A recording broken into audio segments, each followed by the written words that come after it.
Assalamualaikum warahmatullahi wabarakatuh. Yang saya hormati Bapak Rocky Adiguna SE MSc PhD selaku dosen pembimbing tesis saya, dan juga yang saya hormati Bapak Ibu dosen penguji tesis saya pada hari ini.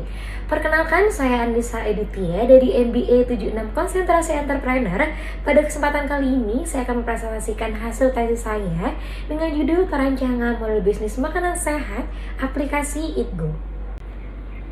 Bab 1, pendahuluan untuk lingkungan eksternalnya. Seperti yang kita tahu bahwa adanya pandemi COVID-19 yang terjadi di awal tahun 2020 turut serta merubah perilaku masyarakat di dunia, tak terkecuali di Indonesia, di mana pada saat ini masyarakat mulai sadar akan pentingnya pola hidup sehat dengan menjaga kesehatan tubuh mereka untuk tetap sehat di masa yang akan datang. Hal ini sejalan dengan survei yang dilakukan oleh lembaga global FMCG Gurus yang menyatakan bahwa 95% masyarakat di Indonesia berupaya lebih besar untuk menjaga kesehatan tubuh mereka. Upaya yang dilakukan masyarakat ini beragam, mulai dari berolahraga, mengkonsumsi multivitamin, mengkonsumsi makanan sehat, dan juga lain-lain. Survei yang dilakukan oleh Alpara Research pada tahun 2020 membuktikan bahwa telah terjadi peningkatan tren kesehatan semenjak adanya pandemi dengan meningkatnya produk kesehatan seperti produk sanitasi, multivitamin, makanan sehat, dan lain-lain. Tak hanya itu saja, peningkatan tren kesehatan akibat pandemi juga dibuktikan dengan meningkatnya transaksi produk makanan sehat melalui e-commerce. Sebenarnya maraknya perubahan perilaku konsumen dengan cenderung mengkonsumsi makanan sehat ini sudah terjadi sebelum adanya pandemi, di mana masyarakat yang mengkonsumsi makanan sehat ini memiliki berbagai penyakit tertentu yang mengharuskan mereka untuk mengkonsumsi makanan dengan gizi yang seimbang. Lalu, survei yang dilakukan oleh Nielsen's New Global Health and Intermediate Sentiment menunjukkan bahwa saat ini masyarakat Indonesia mulai peduli dengan makanan yang dikonsumsi. Selain itu, adanya aturan dari pemerintah yang mengharuskan masyarakat di Indonesia untuk meminimalisir berinteraksi secara langsung dengan melakukan aktivitas dari rumah, membuat adanya penggunaan teknologi di Indonesia semakin meningkat. Menurut data yang dihimpun dari Badan Pusat Statistik, menyatakan bahwa semenjak adanya pandemi, penggunaan teknologi di rumah tangga Indonesia meningkat sebesar 63,53%. Kementerian Perindustrian juga mendorong pelaku usaha di bidang ini untuk memanfaatkan teknologi dengan menerapkan konsep industri 4.0. Berikut merupakan beberapa pelaku usaha makanan sehat yang ada di Indonesia yang sudah teliti observasi secara daring dengan mengunjungi laman website dan juga akun media sosial Instagram mereka. Terdapat 5, yang pertama yaitu Yellow Fit Kitchen, HD Kitchen, Gracious Healthy, Wellington Diet, dan juga Healthy Catering. Dari hasil analisis kompetitor tersebut, diketahui bahwa saat ini konsumen hanya bisa melakukan konsultasi dengan admin penjual mereka. Yang kedua, harga dibanderol dari kelima pelaku usaha makanan saat ini terbilang cukup mahal. Lalu belum ada menyediakan agenda sebagai pemantau ketika konsumen mengikuti awal program dan juga ketika konsumen selesai mengikuti program. Dan juga pemantau kalori harian dibutuhkan oleh masing-masing konsumen. Dan yang terakhir, sistem pembayaran yang tidak beragam. Selanjutnya, di lingkungan internal, Eatgo merupakan aplikasi penyedia makanan sehat yang berlokasi di Surabaya. Eatgo akan memberikan pilihan paket dan program yang beragam yang akan disesuaikan dengan kebutuhan pelanggan. Dibanderol dengan harga yang terjangkau, menu yang variatif, dan juga rasa yang tidak hambar seperti makanan sehat pada umumnya. Eatgo akan memberikan kemudahan untuk konsumen jika ingin berkonsultasi dengan ahli gizi. Eatgo juga akan menyediakan jurnal sebagai pemantau konsumen ketika konsumen mengikuti program yang ditawarkan oleh Eatgo. Eatgo juga akan memberikan informasi mengenai pola hidup sehat dengan benar. Fasilitas lainnya yang diberikan oleh Eatgo adalah pilihan pembayaran beragam dan juga gratis ongkir pengiriman. Berdasarkan paparan lingkungan eksternal dan internal, diketahui bahwa saat ini telah terjadi fenomena perubahan perilaku masyarakat selama pandemi dengan tren pola hidup sehat. Solusinya ditawarkan untuk menjawab kebutuhan masyarakat mengenai keinginan untuk diet, memiliki penyakit tertentu, dan pernah terpapar COVID-19 sebenarnya sudah banyak tersedia di kota-kota besar di Indonesia. Hal ini dibuktikan dengan banyaknya penyedia industri makanan sehat sarana olahraga dan juga tutorial dalam menjalani pola hidup sehat. Akan tetapi solusi yang ditawarkan masih memiliki beberapa kekurangan dengan kebutuhan pelanggan dalam menjalankan pola hidup sehat. Kementerian Perindustrian mendorong industri makanan untuk terus berinovasi di bidang teknologi dengan menerapkan konsep 4.0 yang mengharuskan pelaku usaha di bidang ini untuk mampu memanfaatkan kesempatan yang ada agar dapat memenangkan persaingan.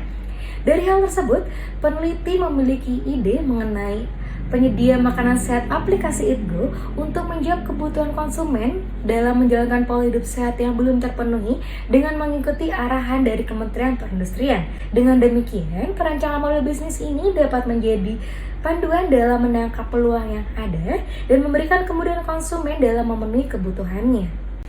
Selanjutnya, untuk pertanyaan penelitian, apa model bisnis yang tepat yang dapat diimplementasikan oleh aplikasi Eatgo untuk mendukung kebutuhan masyarakat dalam menjalankan pola hidup sehat?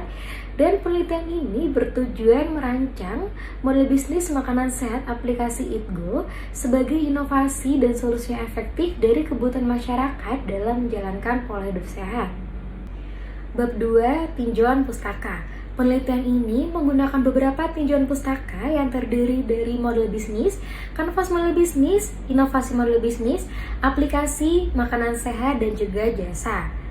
Untuk bab 3, metode penelitian.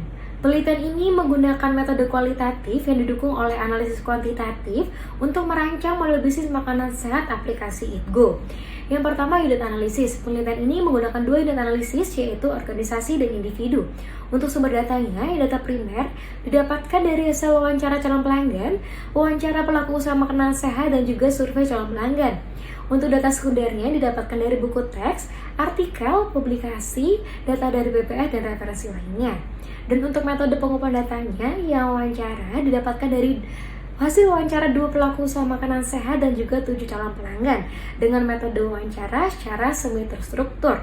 Wawancara dilakukan secara bertatap muka dan juga melakukan panggilan video. Untuk surveinya dilakukan dengan menyebarkan kuesioner melalui Google Form kepada 70 responden dengan metodenya non-probability sampling, purposive sampling. Selanjutnya, instrumen penelitian. Untuk wawancara pelaku usaha makanan sehat, pertanyaan disusun berdasarkan kanvas model bisnis. Dan untuk wawancara calon pelanggan, pertanyaan disusun berdasarkan peta empati. Dan survei masih sama, pertanyaan disusun berdasarkan peta empati dengan menggunakan 5 skala Likert. Lalu selanjutnya, di kualitas penelitian, penelitian ini menggunakan 2, yaitu reliabilitas dan validitas. Yang pertama, reliabilitas. Peneliti ikut serta sebagai instrumen penelitian atas pemerolehan data yang didapatkan, dan untuk validitasnya, untuk mengurangi subjektivitas, penelitian ini menggunakan data triangulasi metode, menggunakan berbagai bahan referensi, dan juga pemilihan kriteria yang beragam. Lalu yang terakhir, metode analisa data. Yang pertama, analisa data kualitatif dengan menggunakan analisis konten kualitatif untuk menganalisis dan menginterpretasikan data menjadi ringkasan hasil. Dan analisis data kuantitatifnya membuat uji kelayakan dengan menghitung NPV, IRR, dan payback period. Bab 4, strategi dan rencana. Berikut merupakan peta empati wawancara calon pelanggan yang didapatkan dari 7 narasumber, di mana dari ke-7 narasumber tersebut 5 diantaranya berprofesi sebagai pegawai BUMN, pengusaha, konsultan, dan juga dosen, dan 2 lainnya merupakan mahasiswa. Periode wawancara dilakukan mulai dari tanggal 5 hingga 10 November 2021 dengan rata-rata durasi wawancara yaitu 16 menit. Wawancara dilakukan dengan bertatap muka dan juga melalui panggilan video. Peta empati dapat dilihat seperti gambar berikut. Untuk survei mandiri calon pelanggan, survei didapatkan dengan menyebarkan kuesioner melalui Google Form kepada 70 responden dengan periode survei dimulai dari tanggal 3 hingga 11 November 2021 dengan rata-rata durasi keseluruhan responden untuk menjawab pertanyaan survei yaitu 5,8 menit. Dari hasil survei menunjukkan bahwa 61% responden berjenis kelamin wanita dan 39% lainnya yaitu berjenis kelamin pria. dengan rentan usia 3 tertingginya yaitu lebih dari 50 tahun, 26 hingga 30 tahun, dan juga 21 hingga 25 tahun. Dan untuk pekerjaan dari ke-70 responden tersebut dapat dilihat di sini hampir sama rata, yaitu ada pegawai swasta, pegawai BUMN, pegawai negeri sipil, pengusaha, dan juga mahasiswa dan ibu rumah tangga. Untuk penghasilan, 3 tertingginya yaitu kurang dari 5 juta, 5 juta hingga 10 juta, dan juga 10 juta hingga 15 juta. Dan biaya yang akan dikeluarkan 70 responden tersebut untuk membeli produk kesehatan yang mendukung pola hidup sehat, 3 tertingginya yaitu lebih dari 1.500.000, 250.000 hingga 500.000, dan juga kurang dari 250.000. Hasil survei juga menunjukkan bahwa keseluruhan responden sedang menjalani pola hidup sehat atau tertarik menjalani pola hidup sehat dengan alasannya yaitu untuk menjaga kesehatan tubuh, ingin menurunkan berat badan atau diet, memiliki riwayat penyakit tertentu, dan juga pernah terpapar COVID-19. Di sini peneliti juga menanyakan kesediaan responden, apakah responden bersedia untuk membeli makanan sehat melalui aplikasi, dan jawabannya yaitu 83% responden bersedia membeli makanan sehat melalui aplikasi dengan alasan aplikasi sering ada promo dan tawaran menarik, tidak perlu lama menunggu makanan, gratis biaya pengiriman, dan juga pilihan pembayaran yang beragam. Dan 17% di antara tidak bersedia untuk membeli makanan sehat melalui aplikasi dikarenakan tidak terbiasa membeli makanan sehat melalui aplikasi, transaksi melalui aplikasi cukup rumit atau tidak user friendly, lebih suka berinteraksi melalui chat WhatsApp, dan admin atau penjual sering slow respon dalam menanggapi pertanyaan dan keluhan pelanggan jika melalui aplikasi. Selanjutnya, kanvas model bisnis dari aplikasi Eatgo. Eatgo memiliki 2 segmen pelanggan, yaitu pelanggan perorangan dan juga pelanggan korporasi. Untuk proposisi nilai yang didapatkan kedua segmen pelanggan tersebut kurang lebih hampir sama, namun peneliti membaginya menjadi 2. Untuk pelanggan perorangan, membantu pelanggan untuk mendapatkan makanan sehat sesuai dengan kebutuhan. Pelanggan akan mendapatkan informasi mengenai pola hidup sehat secara benar. Pelanggan juga dapat berkonsultasi dengan ahli gizi secara gratis, dan pelanggan akan mendapatkan jurnal sebagai pemantau kesuksesan program yang akan dijalankan. Lalu untuk pelanggan korporasi, menyediakan alternatif makanan bagi pelanggan korporasi, membantu pelanggan korporasi untuk mendapatkan makanan sehat, lalu memudahkan korporasi untuk membeli makanan sehat dalam jumlah yang banyak. Lalu Eatgo akan menyediakan voucher uang tunai dan diskon kepada pegawai rekanan dari perusahaan rekanan. Lalu untuk hubungan pelanggannya terdapat 2, yaitu pengguna premium, dan juga Eatgo akan menyediakan customer service bagi seluruh pelanggannya. Lalu untuk salurannya melalui aplikasi, website, media sosial, saluran evaluasi kinerja, dan juga mulut ke mulut. Dan untuk pendapatan yang akan didapatkan oleh Eatgo berasal dari penjualan makanan. Lalu untuk mitra kuncinya, Eatgo akan bekerja sama dengan produsen bahan baku, perusahaan teknologi finansial, penyedia jasa ekspedisi, praktisi nutrisi, komunitas hidup sehat, dan juga penyedia layanan infrastruktur aplikasi.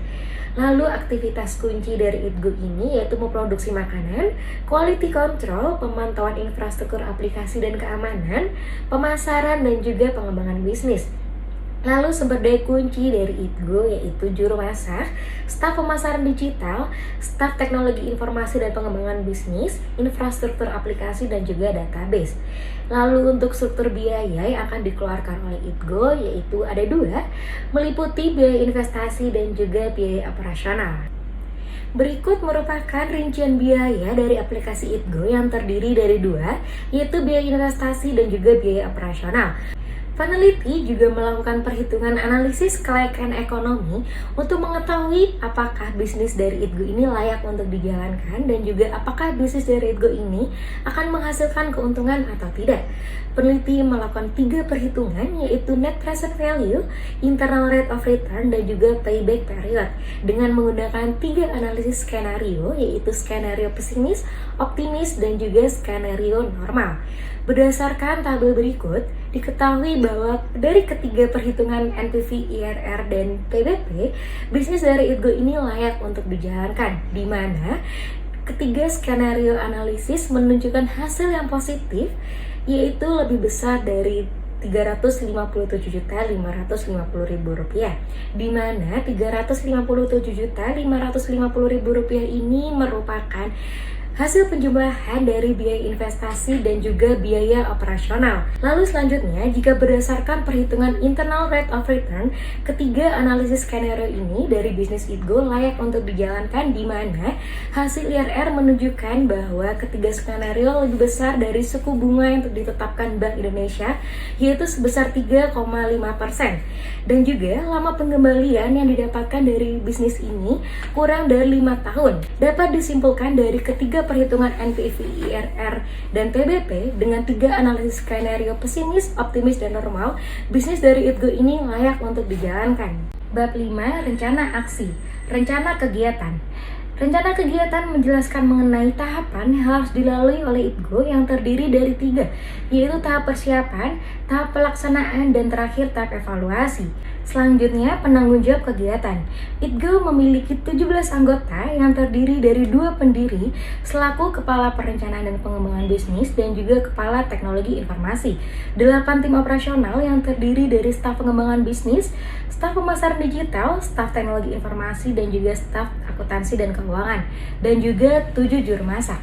Nah, berikut ini merupakan uraian tanggung jawab yang harus dijalankan oleh masing-masing anggota dari Itgo. Sekian presentasi tesis dari saya, kurang lebihnya saya mohon maaf, dan saya berterima kasih atas perhatian Bapak Ibu dosen tim penguji tesis saya hari ini, dan juga kepada Bapak Rocky Adiguna selaku dosen pembimbing tesis saya. Akhir kata, saya Anissa Aditya pamit undur diri dan wassalamualaikum warahmatullahi wabarakatuh.